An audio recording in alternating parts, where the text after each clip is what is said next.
Godavari పుష్కరాల్లో Rajahmundry corporation కేంద్రంగా జరిగిన అవినీతి మరోసారి తెరపైకి వచ్చింది. పుష్కర పనుల్లో కోట్లాది రూపాయల ప్రజాధనం దుర్వినియోగం అయిందన్న ఆరోపణలు రోజు రోజుకి పెరుగుతున్నాయి.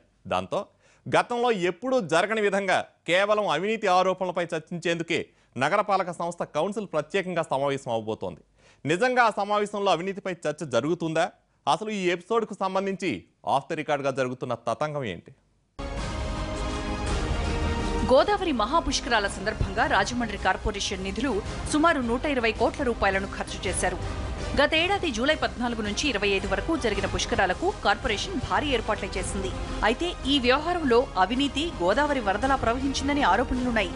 హడావిడిగా వేసిన రోడ్లు, భోజనాల బిల్లుల చెల్లింపులు, యాత్రికుల కోసం ఢిల్లీ నుంచి తీసుకొచ్చిన టాయిలెట్స్, శానిటేషన్ నిర్వహణ, నగర సుందరీకరణ వంటి పనుల్లో భారీగా ప్రజాధనం దుర్వినియోగమైనట్లు ఇప్పటికీ ఆరోపణలు వెల్లువెత్తుతూనే ఉన్నాయి.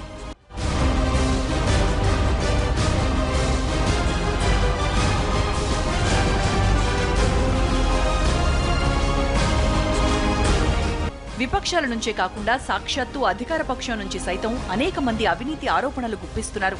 గోదావరి పుష్కరాల తర్వాత ఇప్పటికీ 4 సార్లు కౌన్సిల్ సమావేశాలు జరిగినా టీడీపీ, వైసీపీ కార్పొరేటర్లు గొడవలకు దిగడంతో సదరు అవినీతిపై అర్థవంతమైన చర్చ జరగలేదు. ఆ క్రమంలో పుష్కర పనులకు సంబంధించి వస్తున్న అవినీతి ఆరోపణలపై ప్రత్యేకంగా చర్చించేందుకు ఈ నెల 18న రాజమండ్రి కౌన్సిల్ సమావేశం జరగనుండడం ప్రాధాన్యం సంతరించుకుంది. కౌన్సిల్ సభ్యుల డిమాండ్ మేరకు ఇప్పటికే నగరపాలక సంస్థ అధికారులు పుష్కరాలకు చేసిన ఖర్చులపై శ్వేతపత్రాన్ని విడుదల చేశారు. అయితే కౌన్సిల్ సభ్యులకు అందజేసిన పత్రాల్లోని లెక్కలకు సమాచార హక్కు చట్టం కింద వివరాలు తెలుసుకున్న నగరానికి చెందిన లోక్సత్తా నాయకులు వెలువరిస్తున్న లెక్కలకు పొంతన లేదన్న టాక్ వినిపిస్తోంది. దాంతో కార్పొరేషన్ యంత్రాంగం అవకతవకలను సరిదిద్దేసిందా అన్న అనుమానాలు వెల్లువెత్తుతున్నాయి.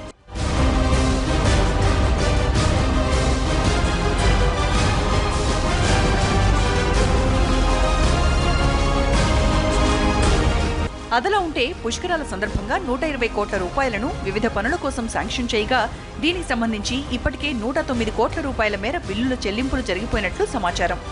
ఇప్పుడు పుష్కర అవినీతిపై ప్రత్యేక చర్చ జరగనున్న నేపథ్యంలో ఏవైనా ఆధారాలు బయటపడితే చెల్లించిన బిల్లులను తిరిగి రాబట్టేందుకు ఎలాంటి చర్యలు తీసుకుంటారనేది ప్రశ్నగా మారింది.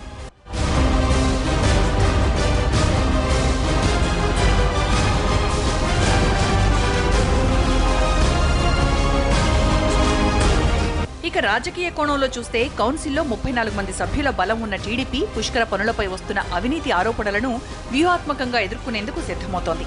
కౌన్సిల్లో ఆ party floor leader Varre Srinivasarao కొన్ని నెలల క్రితం పుష్కర అవకతవకలపై సమాధానం చెప్పాలంటూ 35 ప్రశ్నలతో ఓ లేఖను సైతం విడుదల చేశారు. పుష్కర ప్రత్యేక సమావేశం జరగనున్న నేపథ్యంలో అధికారులు విడుదల చేసిన శ్వేతపత్రంపై కాకుండా టీడీపీ ఇచ్చిన లేఖలో ప్రస్తావించిన అంశాలకు ప్రాధాన్యత ఇచ్చి చర్చ జరిపేందుకు సిద్ధమవుతున్నట్లు సమాచారం.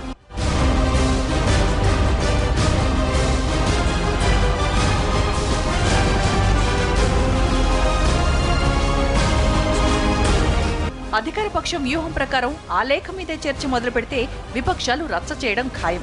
అదే జరిగితే ఈ ప్రత్యేక సమావేశం తూతూ మంత్రంగా ముగిసిపోతుంది. పుష్కరాల పనులను తమ కనుసన్నల్లో జరిపించిన నాయకులు ప్రత్యేక చర్చను ఆ విధంగా మమా అనిపించేసి అవినీతిని కాలగర్భంలో కలిపేసేందుకు పథకం రచించారని ప్రచారం జరుగుతోంది.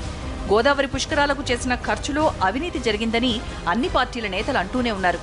అయితే ఈ వ్యవహారాన్ని ఆధారాలతో సహా బయటపెట్టడానికి ఎవరూ రెడీగా లేనట్లు కనిపిస్తున్నారు.